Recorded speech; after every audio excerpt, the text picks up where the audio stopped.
Hello everybody. Today I will discuss GDP and welfare. In this part, just I will discuss whether increase in GDP it is welfare of the people or not. Due to increase in GDP, whether the living standard of the people increases or not, whether people getting benefits or not. जो welfare का अर्थ है, how to define welfare? Welfare means to enhance the standard of living of the people. Alternatively, to uplift the weaker sections of the society. Welfare means when the people getting benefits in the society. When people getting benefits in the society, it is gain of welfare. When any activity adversely impact the people of the society, then it is loss of welfare of the people. So today हम discuss करेंगे जो हमारा GDP बढ़ रहा है, हमारा अर्थव्यवस्था में जब गुड्स एंड सर्विसेज का प्रोडक्शन में वृद्धि होता है, क्या लोगों की जीवन स्तर में वृद्धि होता है?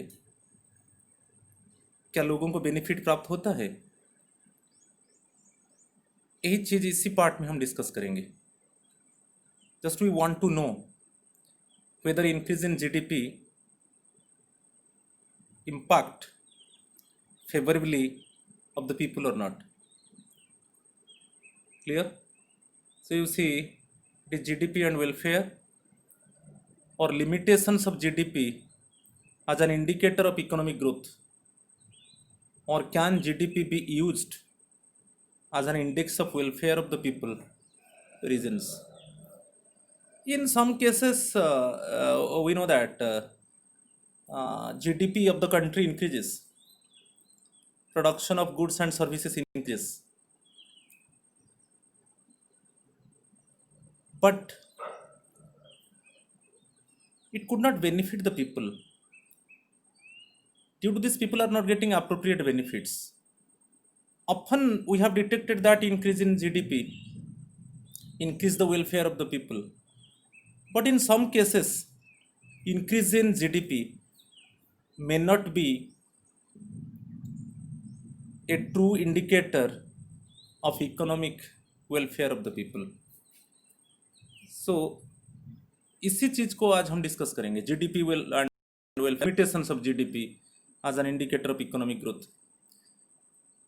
इसका अर्थ है जब कभी कभी जीडीपी बढ़ता है मगर हमको इकोनॉमिक ग्रोथ प्राप्त नहीं होता है. मैं बार बार बोला था, economic growth means increasing per capita income of the people, improve the standard of living of the people. Okay, it is the economically it is the benefit of the people. जब लोगों की प्रति व्यक्ति आय में वृद्धि होता है, जब लोगों की जीवन स्तर में वृद्धि होता है, उसी को हम आर्थिक समृद्धि बोलेंगे, इकोनॉमिक ग्रोथ बोलेंगे.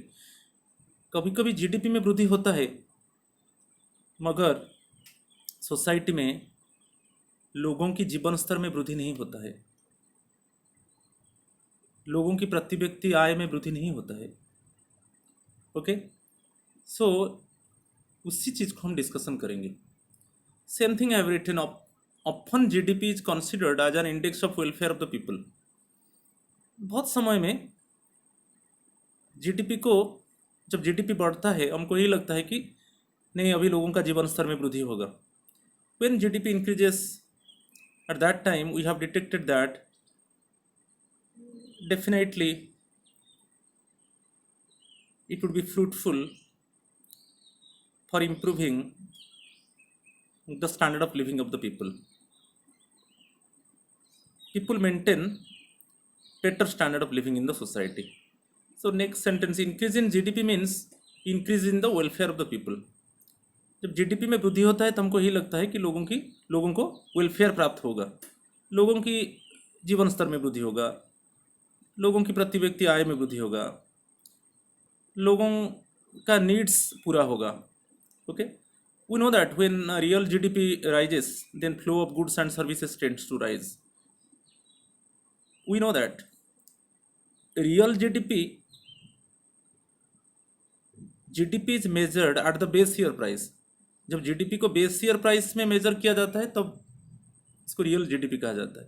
तो when real GDP rises only due to increase in physical output, only due to increase in production of goods and services. जब production of goods and services में वृद्धि होगा तब रियल जीडीपी में वृद्धि होगा.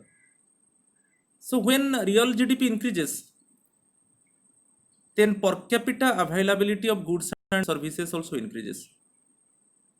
जब रियल जीडीपी में वृद्धि होता है तो हमको यही लगता है कि प्रति व्यक्ति को अधिक गुड्स एंड सर्विसेज प्राप्त हुआ, प्रत्येक व्यक्ति को. पर कैपिटा अवेलेबिलिटी, ओके, पर capita availability of goods and services increases due to increase in real GDP. So real GDP means, here I have mentioned, greater availability of goods per person. So when due to greater availability of goods per person implying high level of welfare, जब प्रति व्यक्ति वस्तुओं की उपलब्धता में वृद्धि होता है तब इसी को हम बोलते हैं कि अभी जो वेलफेयर है वो हाई है. Clear? But in some cases rise in GDP may not be a true indicator of economic welfare due to the following limitations. कुछ लिमिटेशंस है जिससे हम डिटेक्ट करेंगे जीडीपी में वृद्धि होता है मगर लोगों की वेलफेयर में कोई वृद्धि नहीं होता है, लोगों को कुछ बेनिफिट नहीं मिलता है. मैं बार बार बोला, welfare means enhance the standard of living of the people, uplift the weaker sections of the society, increase the per capita income of the people, per capita availability of goods and services of the people increases. So बहुत प्रकार का definition है. Welfare का अर्थ है, जो welfare है जनमंगल है, लोगों की प्रति व्यक्ति आय में वृद्धि होता है, प्रत्येक व्यक्ति को ज़्यादा वस्तुओं तथा सेवाओं का उपलब्धता प्राप्त होता है, लोगों की जीवन स्तर में वृद्धि होती है, यही वेलफेयर है. मगर कभी कभी जीडीपी बढ़ता है मगर लोगों को कोई फायदा नहीं मिलता है, तो यही it is the limitations of GDP. Okay, so some limitations of GDP को हम इसी टॉपिक में डिस्कस करेंगे. लिमिटेशंस का अर्थ है, it means GDP rises, but it may not be a true indicator of economic welfare of the people. First one, distribution of GDP. GDP का वितरण के बारे में बताएंगे. अभी एक्चुअली हमारा देश में क्या है, जीडीपी में वृद्धि होता है मगर जीडीपी का ज़्यादा भाग, more portion of the GDP goes to few rich people and less portion of the GDP goes to large number of poor people. GDP का ज़्यादा पोर्शन रिच लोगों के पास जाता है, जीडीपी का कम पोर्शन ज़्यादातर गरीब लोगों के पास जाता है. Particularly in our country we know that rich people are few one, middle income and poor income of the people are large one. So जो rich people, middle income people and poor income people है और poor people है, इसको हम कैसे detect करते हैं? Only income से. सो जीडीपी का ज़्यादा भाग रिच लोगों के पास जाता है, जीडीपी का कम पोर्शन ज़्यादा से ज़्यादा गरीब लोगों को जाता है. It means more portion of the GDP goes to rich people and less portion of the GDP goes to large number of poor people. So there is a gulf between the rich and poor people. More inequalities arised in the economy due to unequal distribution of GDP. जो GDP का वितरण होता है उसमें असमानता होता है, इसलिए रिच पीपल और पुअर पीपल में गैप बढ़ जाता है. सेम चीज आई हैव रिटन हियर। हमारा देश में जीडीपी बढ़ रहा है, GDP increases, but starvation death है। Instead of increase in GDP, some people are dying in starvation. Starvation means people dying in hunger. भूखमरी में लोग मरते हैं। Instead of increase in GDP, in India 22% people now suffering in poverty. Out of 100 people 22 people suffering in poverty. 22% means हम ऐसे देखेंगे 100 लोगों से अराउंड 22 पीपल क्या है, वो निर्धनता में पीड़ित है। Food insecurity in some parts of the country, food insecurity is there, but GDP of the country increases. हम यही सोचते हैं कि प्रोडक्शन बढ़ रहा है, level of output increases, level of production increases, but other side में क्या हो रहा है, स्टारवेशन डेथ है, people are dying due to hunger, many people suffering in poverty. It means those people are struggling in poverty, they are not getting 2 full square meals in a day. उनको एक दिन में 2 वक्त का खाना नहीं मिल रहा है। फूड इनसिक्योरिटी इज देयर, खाद्य असुरक्षित बहुत लोग हैं। तो इसका अर्थ क्या है, जीडीपी बढ़ रहा है मगर स्टारवेशन डेथ है, पॉवर्टी बढ़ रहा है, कुछ लोग फूड इनसिक्योरिटी में हैं। तो इससे पता चलता है कि increase in GDP may not be a true indicator of economic welfare. उसी चीज को इसमें डिस्कस किया। GDP shows the total goods and services produced in the country। हम जानते हैं total goods and services produced in the country, it is GDP with in the domestic territory of the country. हम उसको monetary terms में देखेंगे, it is the market value of all final goods and services produced with in the domestic territory of the country. Okay, quantity को हम price में multiply कर देंगे तो हमको जीडीपी का मॉनेटरी वैल्यू मिल जाएगा। So basically GDP shows the total goods and services produced within the domestic territory of the country. If with every increase in the level of GDP, distribution of GDP is getting more unequal, so welfare level of the society may not rise। मैं ही बताया, एक side में GDP बढ़ रहा है मगर distribution of GDP में असमानता है। जो जीडीपी का डिस्ट्रीब्यूशन होता है, जो गुड्स एंड सर्विसेज का डिस्ट्रीब्यूशन होता है, उसमें असमानता है।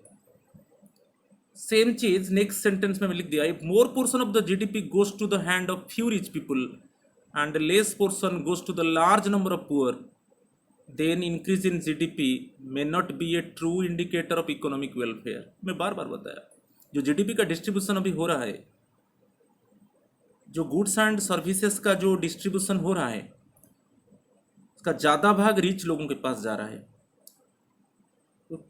ओके, उसका जो कम पोर्शन है वो ज़्यादातर गरीब लोगों के पास जा रहा है। तो एक गैप आ रहा है।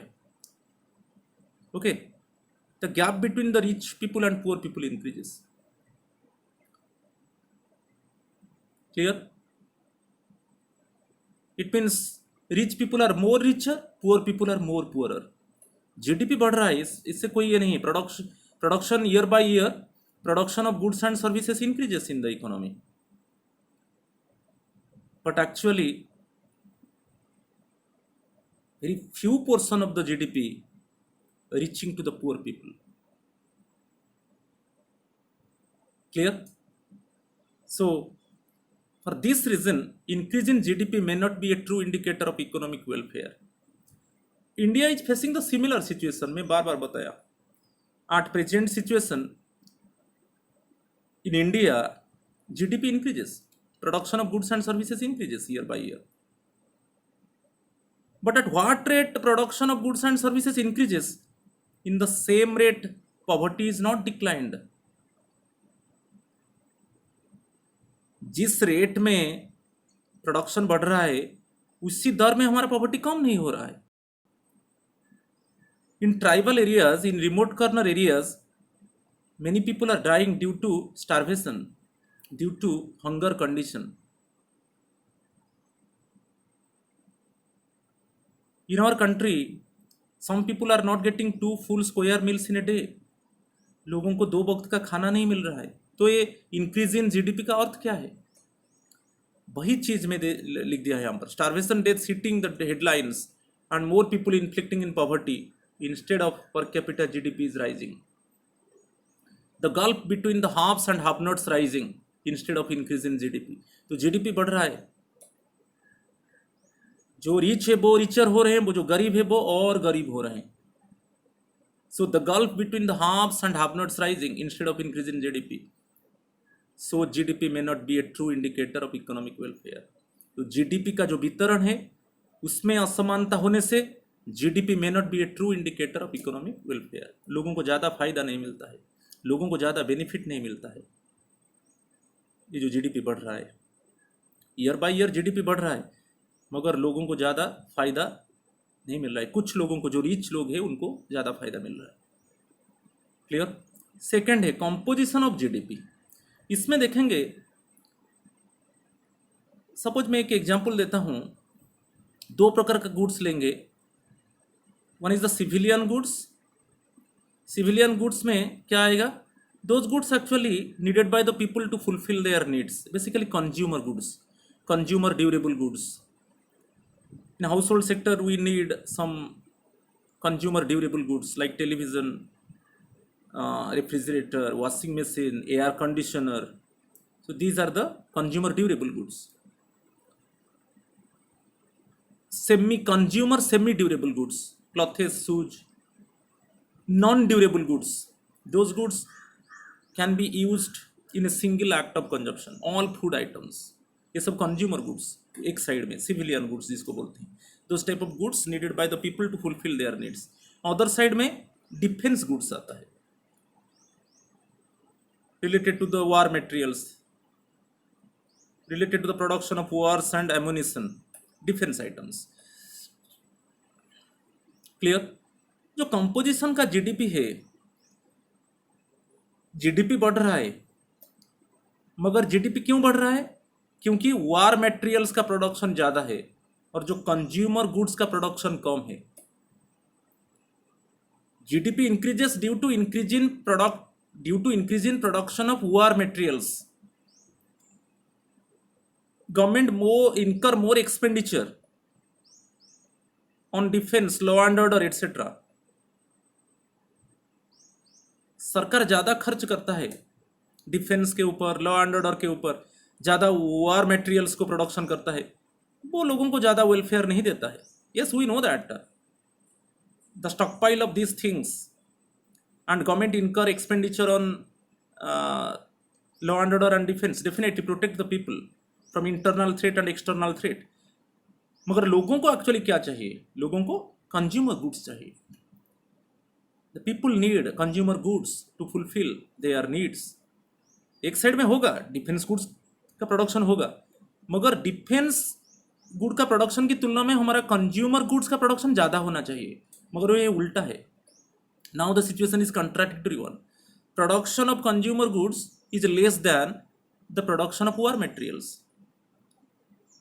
The expenditure incurred by the government for the production of consumer goods is less than the expenditure incurred by the government on defense and law and order.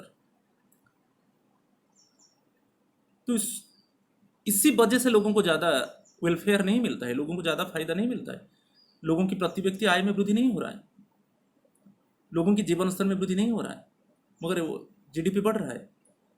तो उसी चीज कंपोजिशन जीडीपी में, कंपोजिशन ऑफ जीडीपी में मैं discuss किया। Composition of GDP may not be welfare oriented even when the level of GDP tends to rise. If the increase in GDP is mainly due to increased production of war equipments and ammunitions, or more expenditure on police, military services, etc., which provides less welfare as compared to consumer goods like food items, clothes, etc. तो हमको दो चीज, GDP बढ़ रहा है, GDP increases, but GDP increases due to increase in production of war equipments and ammunitions, और government expenditure on police, military services, law and order, etc., which provides less welfare. हम ये नहीं बोलेंगे कि नहीं खर्च नहीं करेगा, मगर the expenditure of the government would be more to produce consumer goods.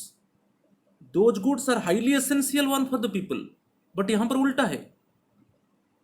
GDP increases means GDP increases due to the increase in production of war equipments and ammunitions, or more expenditure incurred by the government on police, military services, law and order, etc. And at the same time, government incur less expenditure on the production of consumer goods. And in comparison to the production of war materials, production of consumer goods is less, क्योंकि production सरकार के खर्च के ऊपर निर्भर करता है. Production mainly depend upon the expenditure of the government. तो यही चीज है, वार प्रोडक्शन से, और सरकार जब ज़्यादा खर्च करेगा वार इक्विपमेंट्स, अम्युनिशंस, और ज़्यादा खर्च करेगा police, military services, law and order, इसमें हमको ज़्यादा फायदा मिलेगा. हमको ज़्यादा फायदा नहीं मिलेगा. हमको कहाँ से ज़्यादा फायदा मिलेगा? जब हमारा कंज्यूमर गुड्स का प्रोडक्शन ज़्यादा होगा, production of food items, production of clothes, etcetera will not contribute equally to economic welfare. तो ये कंपोजिशन ऑफ जीडीपी में आपको ही देना है. GDP of the country increases, but due to increase in the production of war equipments and ammunitions, or due to more expenditure of the government on police, military services, law and order, etc. But at the same time, government incur less expenditure on consumer goods. Government incur less expenditure on the production of consumer goods, and consumer goods which provides more welfare to the people. So due to this, GDP increases, but the rise in economic welfare may not be in the same proportion. GDP बढ़ रहा है, मगर same proportion में welfare नहीं बढ़ रहा है. क्योंकि GDP का मेन बढ़ने का कारण क्या है ना, सरकार ज़्यादा पैसा डिफेंस में, मिलिट्री सर्विसेज में, लॉ एंड ऑर्डर को मेंटेन करने के लिए खर्च कर रहा है. उसी के हिसाब से जो कंज्यूमर गुड प्रोडक्शन के लिए सरकार कम खर्च कर रहा है. ओके, दोनों का प्रोडक्शन होगा, मगर production of consumer goods is highly essential one, because people need these goods to fulfill their needs. Clear? Third bit में हम जाएंगे नॉन मॉनेटरी ट्रांजैक्शंस. इसको थोड़ा भी डिस्कस करें. नॉन मॉनेटरी ट्रांजैक्शंस, आपको पता होगा barter system. Okay, before money, before monetary system, one system was there, barter system, goods exchange for goods. Clear? Nowadays also barter system prevailed in rural areas. Barter system अभी भी है. मैं कुछ उदाहरण देता हूँ. अभी भी रूरल एरिया में people render their factor service and in return receive salary or wages in the form of kind. Kind means like in the form of rice, in the form of wheat. अभी भी लोग उनका factor service देते हैं, उनको salary और wages जो प्राप्त होता है वो कैश में नहीं होता है, वो काइंड में होता है. जैसे एक वर्कर ने काम किया, सपोज उसका वेजेस एक दिन में 200 रुपीज़ है, उसको 200 रुपीज़ के बदले उसको 10 kg राइस दे दिया जाता है, 10 kg चावल दे दिया जाता है. तो ये सिस्टम है. But These type of transactions are not recorded. जब हमारा फैक्टर पेमेंट हम रिसीव करेंगे, जो हमारा फैक्टर पेमेंट है, जो हमारा वेजेस है, हम रिसीव करेंगे काइंड में, जैसे राइस में, व्हीट में, तो these transactions are not recorded. ये ट्रांजैक्शंस रिकॉर्ड नहीं हो रहा है, तो ये जीडीपी में इंक्लूड नहीं होगा. These type of transactions are not evaluated in money. उसको मनी में उसको एवेलुएट नहीं किया जाता है, तो वो जीडीपी में इंक्लूड नहीं होता है. उसी समय जीडीपी अंडर एस्टिमेट होता है. वही चीज़ है. नॉन मॉनेटरी एक्सचेंजेस और transactions means payment of factor services like rent and wages made in the form of kind rather than cash. जो हम फैक्टर सर्विस प्रदान करते हैं उसके बदले हमको फैक्टर पेमेंट मिलता है, मगर हमको फैक्टर पेमेंट जो मिलता है, फैक्टर पेमेंट मीन्स जो वेजेस हमको मिलता है वो काइंड में मिलता है, जैसे राइस और व्हीट में मिलता है, कैश में नहीं. वही है non monetary exchanges. It means factor payments received by the workers in the form of kind, not in the form of cash. It is non monetary exchanges of transactions. ये कुछ ग्रामीण क्षेत्रों में अभी भी है ये सिस्टम. पूरा ये सिस्टम अबोलिश नहीं हुआ है। ये बार्टर सिस्टम अभी भी है, अभी भी वर्कर्स उनका फैक्टर सर्विस दे रहे हैं, उसके बदले में उनको जो फैक्टर पेमेंट रिसीव होता है, जो वेजेस रिसीव होता है, वो काइंड में होता है। वही है non monetary exchanges. So many activities in an economy are not evaluated in monetary terms. बहुत कुछ एक्टिविटीज है, इकोनॉमिकल एक्टिविटीज है, जिसको मॉनेटरी टर्म्स में एवेल्युएट नहीं किया जाता है।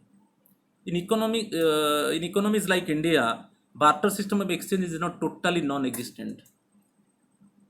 बार्टर सिस्टम अभी भी है, बार्टर सिस्टम पूरा it is not abolished from the economy. Now also it is existent one in rural areas. Non-monetary transactions are quite evident in rural areas where payments of farm laborers are often made in kind rather than cash. जो ये quite evident है rural areas में. Now also it is evident in rural areas because the farm laborers in rural areas offer their factors and in return receive factor payments in the form of kind instead of cash. अभी भी farm labourers farm में काम करते हैं, उनका factor service देते हैं, उसके बदले उनको जो फैक्टर पेमेंट मिलता है, उनको जो मजदूरी वेजेस मिलता है, वो कैश में नहीं मिलता है, उनको काइंड में दिया जाता है। और ये these transactions are not recorded when the factor payments received in the form of kind, when factor payment received in the form of goods, then these transactions are not recorded. Okay, so these type of transactions are not included in GDP में include नहीं होता है। So due to this there is underestimate of GDP, क्योंकि ऐसा कुछ activities है जिसको हम नॉन मॉनेटरी ट्रांजैक्शंस बोलते हैं। Non monetary transaction means those type of activities are not evaluated in money and it is quite evident one, and often it is made in some parts of rural areas. जो non monetary transactions है, it means those activities are not evaluated in money. जो economic activities को हम money में evaluate नहीं करते हैं, उसका कोई मॉनेटरी वैल्यू नहीं है। जैसे जो कॉमन चीज़ है, हम फैक्टर सर्विस देते हैं, मीन्स हमको फैक्टर पेमेंट कैश में मिलना चाहिए, तब वो ट्रांजैक्शंस क्या होगा, मॉनेटरी ट्रांजैक्शंस होगा और वो जीडीपी में इंक्लूड होगा, मगर नहीं हो रहा है। नेक्स्ट है नॉन मार्केटिंग एक्टिविटीज। ये बहुत इंटरेस्टिंग है। नॉन मार्केटिंग एक्टिविटीज क्या है, कुछ मैं उदाहरण देता हूं। जैसे kitchen gardening, just some space is there in front of our house, कुछ स्पेस है हमारा हाउस के सामने, so we want to develop the crops, हम उसमें क्रॉप्स डेवलप कर रहे हैं कि we want to develop crops over our rooftop through using vessels. हम कुछ वेसल्स लेके रूफटॉप में कुछ क्रॉप्स को डेवलप करते हैं। जो लैंड में जो प्रोडक्शन होगा वो इंक्लूड होगा, वो मार्केटिंग एक्टिविटीज में जाएगा।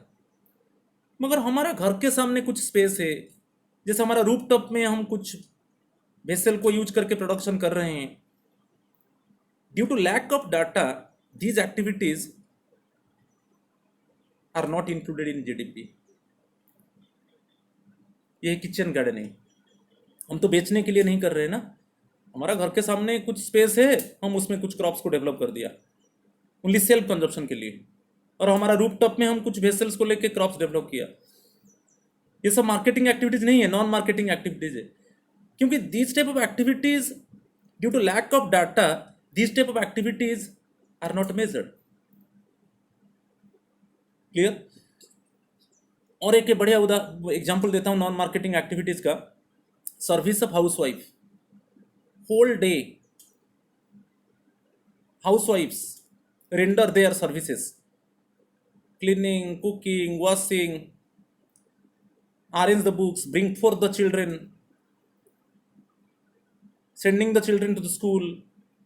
So many activities they are doing in a day, but in return they do not receive any money.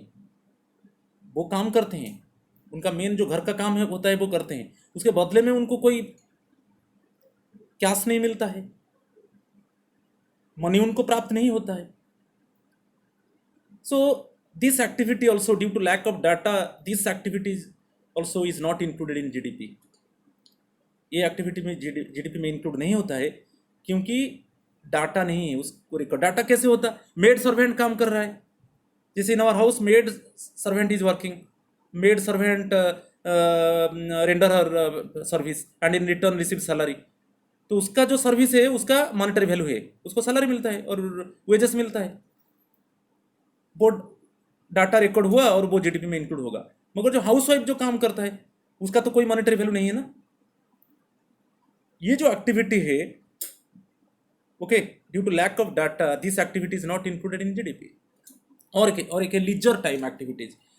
कभी कभी जब हॉलीडेज है, संडे है, अदर नेशनल हॉलीडेज, हमको बहुत कुछ टाइम मिलता है, उसी टाइम में हम कुछ हाउस होल्ड वर्क करते हैं। In holidays basically people involved in household activities, they are doing so many works. They clean their gardens, they clean the surroundings of the house, they arrange some materials inside the home. बहुत कुछ leisure time activities में काम करते हैं। मेरे जो leisure time activities में जो काम होता है वो जीडीपी में इंक्लूड नहीं होता है due to lack of data. आंकड़ा कुछ नहीं है। Due to unavailability of data or due to lack of data, the leisure time activities performed by the people is not included in GDP. Reason is due to unavailability of data, due to lack of data. ये भी non marketing activity में आता है। तो वही चीज है, non marketing transactions like services of house wife, kitchen gardening, leisure time activities etcetera are not included in GDP due to non availability of data. But these activities, ये सब activity जो है, हम लीजर टाइम एक्टिविटीज में कुछ house hold का काम करेंगे, किचन गार्डनिंग रूफटॉप में और घर के बाहर जो स्पेस है हम कुछ क्रॉप्स डेवलप करेंगे। हाउस वाइफ जो दिन भर काम करता है उसमें हमको वेलफेयर प्राप्त होता है, हमको कुछ फायदा होता है, हमको बेनिफिट्स मिलता है, मगर वो बेनिफिट्स एक्चुअली वो जीडीपी में इंक्लूड नहीं होता है। But these activities certainly increase economic welfare. Okay, hence economic welfare is under estimated. यहाँ पर इकोनॉमिक वेलफेयर अंडर एस्टिमेट हो रहा है because of non inclusion of these transactions. ये सब ट्रांजैक्शंस जो है जीडीपी में इंक्लूड नहीं होता है, तो इसीलिए यहाँ पर जीडीपी का जो एस्टिमेशन होता है वो अंडर एस्टिमेट होता है। यहाँ पर भी हमारा फायदा हमको मिलता है, बेनिफिट्स मिलता है। It means these activities also increase the economic welfare of the people, but the transactions of these activities are not included in GDP due to lack of data, due to unavailability of data. Clear? Next one एक externalities है। externalities में थोड़ा मैं बता रहा हूँ, दो प्रकार का एक्सटर्नलिटी है, एक पॉजिटिव एक्सटर्नलिटी है, एक नेगेटिव एक्सटर्नलिटी है। बहुत इंपॉर्टेंट है।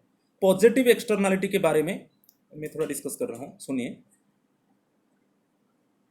सपोज कम्युनिटी में एक आदमी ने एक पार्क किया, हमारा कम्युनिटी में एक आदमी ने एक पार्क किया।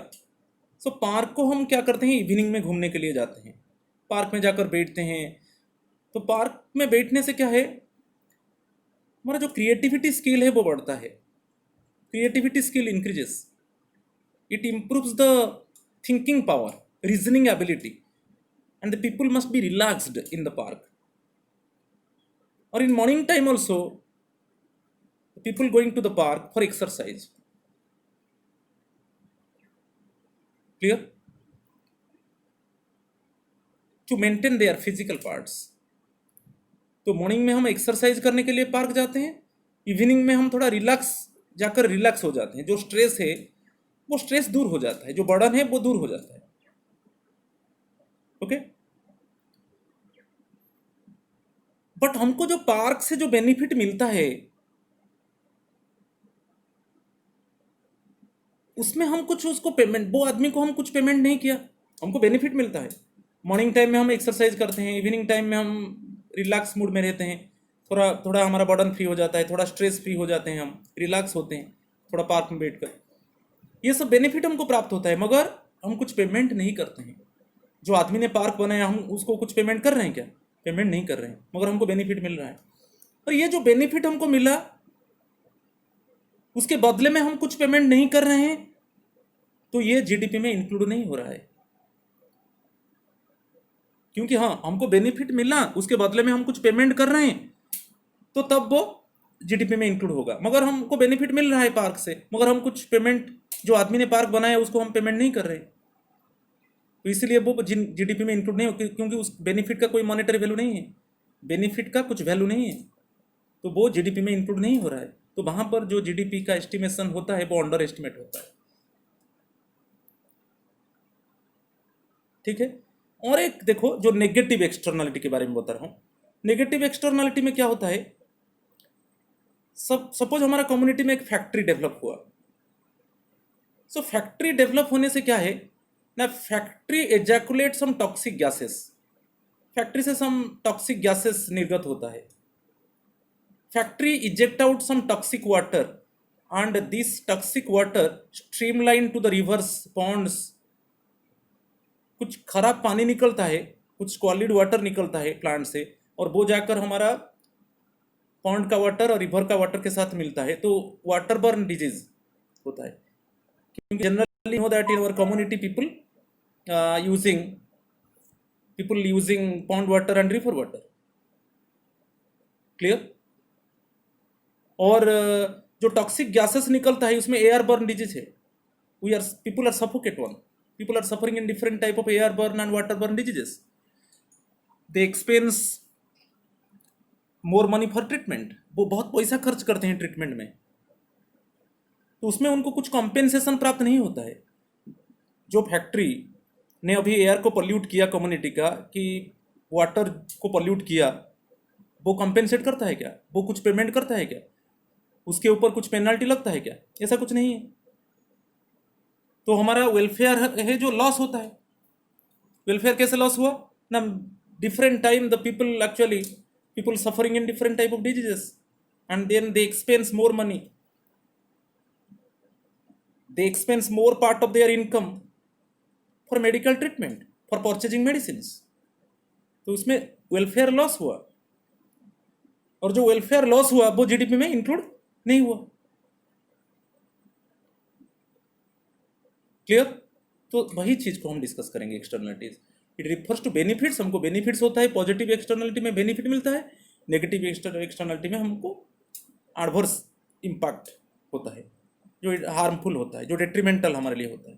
तो इट रिफर्स टू बेनिफिट्स और harms impact of an activity made by a firm और an individual for which they are not paid और पेनलाइज्ड। जो जब बेनिफिट्स प्राप्त होता है, सपोज कोई एक्टिविटी एक फार्म ने और एक इंडिविजुअल ने किया, उसमें हमको बेनिफिट प्राप्त होता है, मगर जो इंडिविजुअल और फार्म ने बेनिफिट्स हमको दिया उनको कुछ पेमेंट नहीं किया जाता है वैसे ही। और कुछ ऐसा activity made by a firm और an individual, it adversely affect the people of the society, वो हमको एडवर्सली इम्पैक्ट करता है, और उसमें वो फार्म और इंडिविजुअल को कोई पेनलाइज नहीं किया जाता है। तो दो प्रकार का एक्सटर्नलिटीज है, एक पॉजिटिव एक्सटर्नलिटीज और नेगेटिव एक्सटर्नलिटीज। तो मैं डिस्कस कर चुका हूँ। Positive externalities refers to benefits of an activity caused by firm और an individual for which they are not paid. ऐसा कुछ एक्टिविटी एक फार्म ने कर दिया और इंडिविजुअल कर दिया जिसमें हमको बेनिफिट मिलता है, people of the society getting benefits due to this activity made by a firm और an individual, but people do not pay anything to the firm और एन इंडिविजुअल, कुछ पेमेंट उनको नहीं किया जाता है जो हमको बेनिफिट दिया। देखो एक उदाहरण दे दिया, ए beautiful garden maintain by Mister x, mister x ने एक अच्छा गार्डन बना दिया, मिस्टर वाई वो गार्डन को जाता है, उसको रिलैक्स प्राप्त होता है, वो बर्डन फ्री होता है, वो स्ट्रेस फ्री होता है, वो पार्क को मॉर्निंग में जाता है एक्सरसाइज करने के लिए, इवनिंग में वॉकिंग करने के लिए जाता है, मगर मिस्टर वाई मिस्टर एक्स को कुछ पेमेंट नहीं करता है। समझ में आ रहा है कि नहीं? So a beautiful garden maintain by Mister X raises welfare of Mister Y even when Mister Y is not paying for it.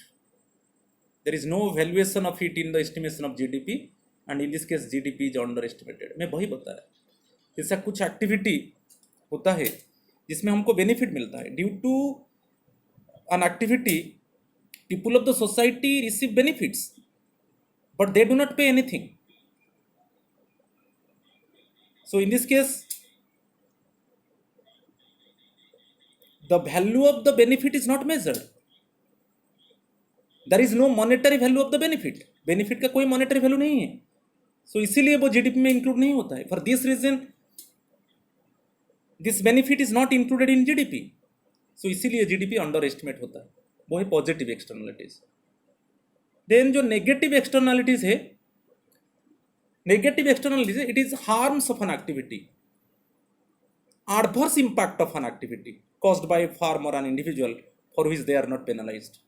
ऐसा कुछ एक्टिविटी फार्म और इंडिविजुअल ने कर दिया जिस एक्टिविटी से society, people of the society are adversely affected, लोगों को नुकसान होता है, मगर वो फार्म और इंडिविजुअल के ऊपर कुछ पेनल्टी नहीं लगता है. वो फार्म और इंडिविजुअल कुछ कंपेंसेशन, क्षतिपूर्ति लोगों को नहीं देते हैं जो लोग उसमें प्रभावित हुए. यही है negative externalities. Harms of an activity caused by a firm और an individual for which they are not penalized. For example, smoke emitted by factories. जो स्मोक एमिट हुआ, एक smoke emitted by factories causes air pollution और the industrial waste driven into rivers cause water pollution. मैं अभी बताया हमारा society में जो फैक्ट्रीज है,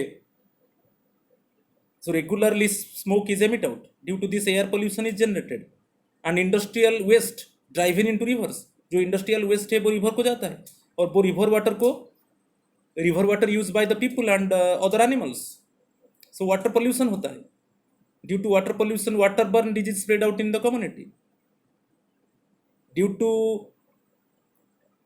intermittent emit out of smoke, airborne disease spread out in the community. Clear? People facing breathing problem, people facing SARS like disease, severe acute respiratory syndrome type of disease. Okay, मगर उनको कुछ क्षतिपूर्ति नहीं मिलता है. But जो factories ने ये सब किया उनके ऊपर कोई पेनल्टी नहीं लगता है. जो लोगों को जो नुकसान हो रहा है उसका कोई मॉनेटरी वैल्यू नहीं है, तो इसीलिए वो जीडीपी में इंक्लूड नहीं होता है. Okay, same thing I have written. वो जीडीपी में इंक्लूड नहीं होता है. Clear? So in this case GDP जो ओवर एस्टिमेटेड, क्योंकि when the people suffering in diseases then they spend major part of the income for treatment और for purchasing medicine, for consulting with the doctors. यहां पर welfare loss हो रहा है.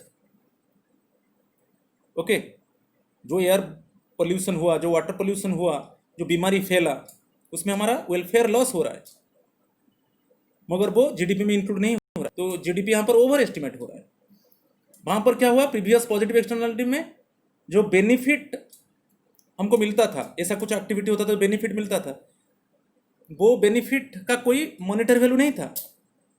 जो benefit हमको मिलता था हम कुछ पेमेंट नहीं करते थे, वो जीडीपी एस्टिमेशन में इंक्लूड नहीं होता था. वहां पर जीडीपी अंडर एस्टिमेट होता था. ठीक है, दोनों को अच्छे से मैं बताया. और एक है रेट ऑफ पॉपुलेशन ग्रोथ. हम बोलते हैं कि जीडीपी तो बढ़ रहा है, जीडीपी बढ़ने से हमारा वेलफेयर बढ़ेगा, मगर just you compare the rate of growth of GDP and the rate of growth of population. The rate of growth of production of goods and services and rate of population growth. In our country, the rate of population growth is more than the rate of growth of production of goods and services. Population का growth rate ज़्यादा है growth rate of production of goods and services से. जिस rate में production of goods and services बढ़ रहा है उससे ज़्यादा दर से हमारा पॉपुलेशन ग्रोथ हो रहा है. तो पॉपुलेशन ग्रोथ ज़्यादा होगा तो automatically per capita availability of goods and services decreases. Per capita availability कम हो जाएगा, पर कैपिटा अवेलेबिलिटी कम होगा तो ऑटोमेटिकली आवर वेलफेयर डिक्रीजेस. हम पॉपुलेशन ग्रोथ को नहीं देखते, हम बोलते हैं जीडीपी बढ़ रहा है. अरे जीडीपी बढ़ने से क्या होगा, आप वहाँ पर तो पॉपुलेशन ग्रोथ को देखो. Rate of growth of population is more than the rate of growth of production. Due to this, per capita availability of goods and services decreases, and it leads to decrease in economic welfare of the people. Next है, last one है change in prices. हमको nominal GDP में बोला था, nominal GDP, GDP is measured through current prices. When GDP is measured through current prices, उसको हम nominal GDP बोलते हैं। इसमें क्या है, जीडीपी बढ़ रहा है। जीडीपी क्यों बढ़ रहा है? GDP increases due to increase in current prices. जब हम बोलेंगे नॉमिनल जीडीपी बढ़ रहा है, अरे नॉमिनल जीडीपी कैसे बढ़ा हमको देखना है, क्योंकि nominal GDP increases due to increase in current prices. Current prices तो बढ़ेगा। प्रीवियस ईयर से हम इस ईयर प्राइस को हम कंपेयर करेंगे तो इस ईयर प्राइस थोड़ा ज़्यादा होगा। तो GDP of the country increases due to increase in prices instead of increase in physical output, instead of increase in production of goods and services। Production of goods and services में कोई वृद्धि नहीं हुआ। हमारा जो जीडीपी बढ़ रहा है वो करेंट प्राइस में जब वृद्धि होता है, जीडीपी का वृद्धि होता है। तो ये लोगों को ज़्यादा फायदा नहीं देगा। करेंट प्राइस में वृद्धि हो गया, उसमें नॉमिनल जीडीपी बढ़ गया, फिजिकल आउटपुट में कोई परिवर्तन नहीं हुआ, production of goods and there is no increase in production of goods and services, so it is not related to the welfare of the people. People cannot get welfare due to this। so वही चीज में लिखा, if increase in GDP is due to rise in prices and not due to increase in physical output, then it will not be reliable index of economic welfare। यही है limitations of GDP। clear? GDP and welfare।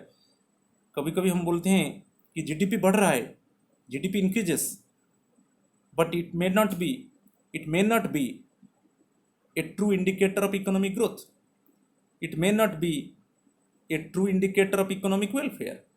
कुछ questions देखो, what are externalities, state its types, positive externality and negative externality में discuss किया। Which suitable examples आपको देना है, examples में भी दिया। Define externalities, give an example of negative externality, what is its impact on welfare, discuss किया। define externalities, give an example of positive externality, what is its impact on welfare, ये भी discuss किया। what are non monetary exchanges, give an example, उसको discuss किया। non monetary exchanges, explain their impact on use of GDP as an index of welfare of the people, भी discuss किया। explain how non monetary exchanges are a limitation in taking GDP as an index of welfare। Non monetary exchanges बोला ना, those type of transactions are not evaluated in money। जो barter system है, okay, in case of barter system when goods are exchanged for goods, these type of transactions are not evaluated in money, so these type of transactions are not recorded, it is not included in GDP। Similarly, when the factor payments received in the form of kind, not in the form of cash। kind में हमको जैसे we render our factor services but in return receive the salary or wages in the form of kind। तो यहाँ पर भी ये transaction money में evaluate नहीं हुआ तो वो GDP। ओके, ये सब चीज़ को आप डिस्कस करना है, कर चुका हूँ। Explain how distribution of GDP is a limitation in taking GDP as an index of welfare, इसको भी डिस्कस कर चुका हूँ। Write down some of the limitations of using GDP as an index of welfare, इसमें सब कुछ देना है। Distribution of GDP, non monetary exchanges, non monetary transactions, non marketing activities, externality, rate of population growth, change in prices, ये सब चीज़ को देना है। Some of the limitations, okay, of using GDP as an index of welfare. मेरा video अच्छा लगा, please मुझे सब्सक्राइब कीजिए। If you like my video then please subscribe me. आगे मैं और अच्छा वीडियो में लाऊंगा, तो आपको अच्छा लगा तो मेरा जो चैनल है असित सरिकोमानिया, उसको प्लीज़ सब्सक्राइब कीजिए। Okay, thank you.